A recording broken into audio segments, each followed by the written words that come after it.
মৌলভীবাজারের শ্রীমঙ্গল কিংবা ঢাকার রাজনীতির অঙ্গন সবখানেই এখন আলোচনায় উপদেষ্টা পরিষদের দুই ছাত্র প্রতিনিধি মাহফুজ আলম ও আসিফ মাহমুদ সজীব ভুঁইয়া।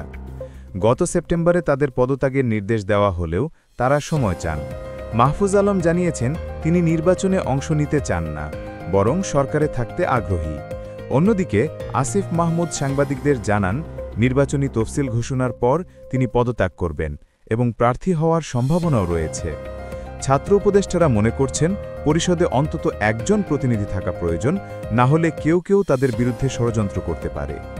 2024 সালের জুলাইয়ে গণঅভ্যুত্থানের পর অধ্যাপক মোহাম্মদ ইউনূসের নেতৃত্বে অন্তর্বর্তী সরকার গঠিত হয়।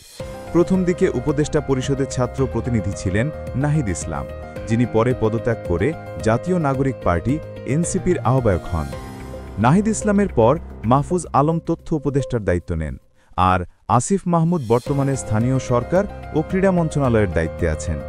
রাজনৈতিক মহল বলছে এই দুই ছাত্র উপদেষ্টা এনসিপির ঘনিষ্ঠ, এমনকি দলটির পরামর্শকের ভূমিকা রাখছেন তারা। এনসিপির দাবি বিভিন্ন দলের প্রতিনিধি নিয়ে উপদেষ্টা পরিষদ গঠন করা হয়েছিল, তাই শুধু ছাত্র উপদেষ্টাদের সরে যেতে বলা অন্যায়। বিষয়টি প্রধান উপদেষ্টা ইউনূসের সঙ্গে আলোচনাতেও উঠেছে।